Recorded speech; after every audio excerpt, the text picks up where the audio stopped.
Hello, darkness, my old friend. Yeah, my life be like,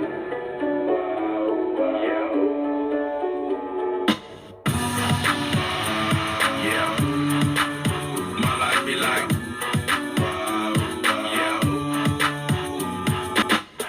What's up, guys? T-Croc here. Welcome to the vlog. As you can see, we're actually at the shop this time versus being in my truck or being at home doing a vlog.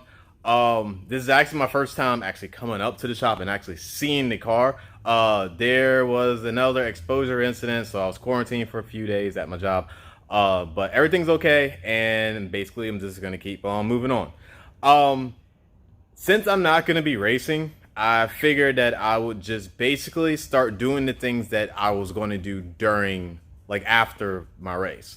And basically, there's a lot of things that I wanted to take care of and just little teeny things, tidbits here and there. And I just want to just address all those issues since I'm not racing this year.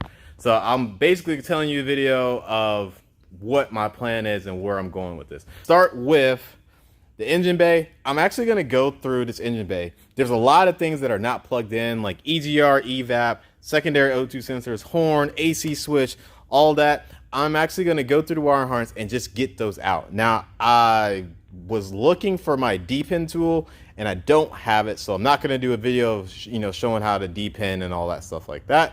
So either if I can't find it at home or in my stores, I'm going to have to order a new one. So that's one thing I want to take care of in the engine bay. I think that's really it that I want to address engine bay wise. I do want to address some of the cooling issues. Now, I'm not overheating or anything like that, but there's always ways to make it run a lot cooler. So, for example, DEI has made something better than using reflective gold. Reflective gold was the first, everybody was a craze that everybody wanted to use, but I guess now they make these things that actually are meant for the radiator hoses and they wrap around. So I'm gonna look into that. I'm probably not gonna order them because right now trying to buy something that's non-essential and having it shipped, it's taking weeks for it to get here. So if I can find a local, then I will, but it's highly unlikely. Another thing for cooling is I'm going to basically direct more airflow, like direct airflow straight to the radiator. And the way I'm going to do that is I'm going to basically take some sheet metal or something very thin and attach it to the mouth of this and extend it out. And it would be so the airflow will just directly go to the radiator. Now, a lot of people are going to ask, well, why do that? Like, what's the whole benefit of that? So if you think about it, let's say the bumper's right here. This is the bumper, and the airflow, it doesn't go directly to the radiator. You know where it goes? It goes here, there, over there. Not all the airflow goes directly to the radiator. So if you direct airflow so it doesn't go outside and go straight to the radiator, it's gonna cool it a lot better.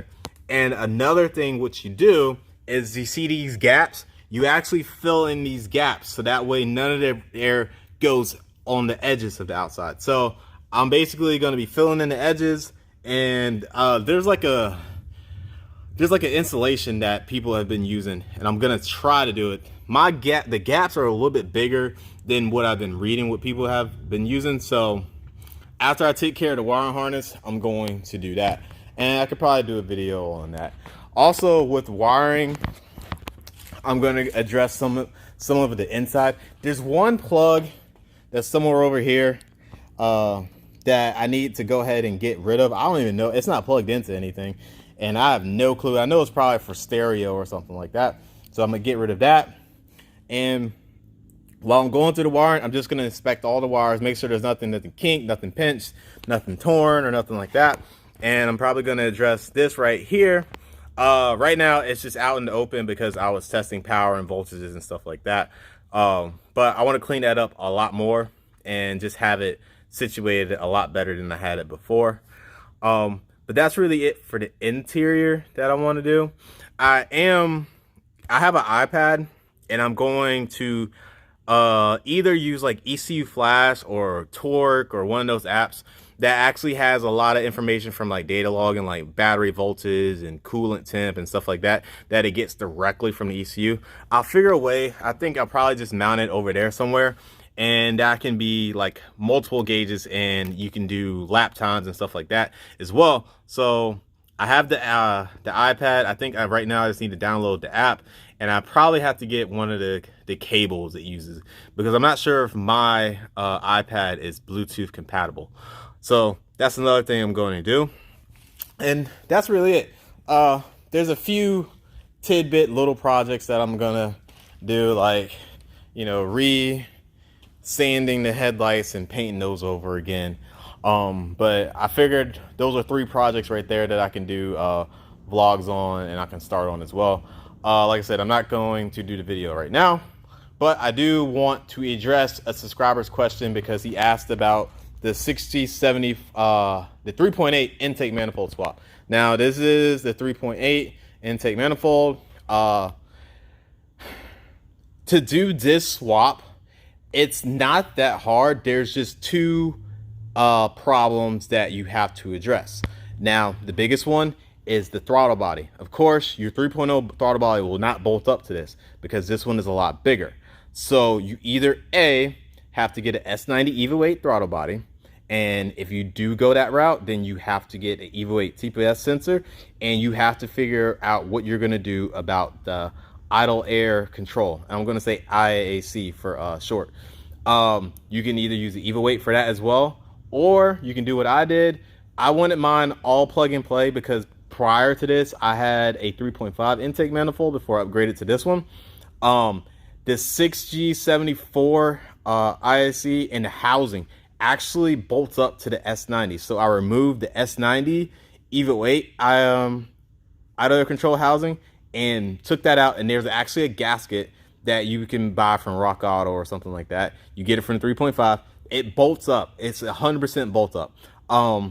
Put that on, and basically I didn't have to cut any wires or anything like that. And then the EVO 8 TPS sensor, instead of cutting the wiring harness and wiring it up differently, I just depinned it and then switched the 2 wires in the middle. You can go that route. I wanted to go the plug and play route, because I didn't want to cut and solder or anything like that. The wiring for the ISC, you do have to cut and solder that. Like I said, I had a 3.5 swap on here already, so I already did that cut wire and soldering already. Another thing is, you have to figure out how you're going to mount the throttle cable bracket. Basically, I took some L brackets. You're not going to be able to see it, but it's just an L bracket bolted onto the EGR, where the EGR bolts onto, and that's how I have my throttle cable bracket. I have deleted the EGR, all the EGR systems. So if you're not going to delete that, then you're going to have to run a lot of more vacuum hoses than I have to. I only have to worry about my brake booster and I think my fuel pressure regulator, and that was it. That's all I had to worry about. Now, if you have, you know, the EGR and EVAP, then you have to figure a way you're going to wire all those in. If you do decide to not run EGR and EVAP, you will pop a code. There's no way to turn it off in the ECU. No one has cracked that code yet. It does not affect drivability or any performance on the car. It's just you have one of those dummy lights on. So that's another thing to think about. Bolts, you're going to have to use longer bolts. I had bolts from a 3.8 motor, so I used Dole's bolts instead. Or you can just take your original 3.0 bolts and just make sure they're a lot longer, because the intake manifold sits a lot higher. So, what is that noise? That's a weird noise. But anyway, I don't know what that noise is. So just remember that you're gonna have to get longer bolts. But that's really it. It's a very straightforward swap. If you go to Club 3G, sorry, and look up the 6074 swap or 3.5 swap, there's a how-to and it goes into more depth. I feel like I'm not gonna go into more depth about it. I just wanted to just cover some of the bases. Your intake, you're gonna have to run a different coupler. It's very close to the battery, but I was able to get the battery in and the tie down. I did have to trim a little bit of the coupler to shorten it up and to move it over a little bit. But other than that, it bolts on. You're just not going to be able to use your 90-degree coupler. That's the way I did it. Now, if you don't want to do the S90 throttle body, you can get a 3.5 intake manifold, cut this bracket off and cut this one off as well, and then weld this on, and then you're going to have to wire up the 3.5 throttle body. Like I said, I didn't do it that way. I wanted to go upgrade to the S90, so that's the way I went with it.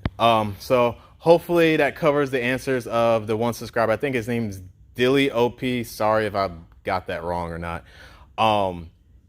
But that's really all you have to do. Super easy swap to do. It's just the throttle body situation you have to take care of. So that's it, guys. It's a quick update.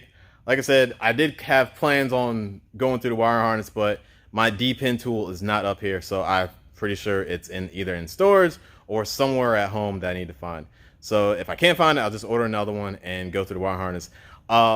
If I don't make a video on it, I'm going to make a video of how much wiring that I remove. Now, it's not going to be a lot of like weight saving wise, but it's just going to be a lot less clutter out of the way. So that's it. Like and subscribe, and I'll see you guys next time.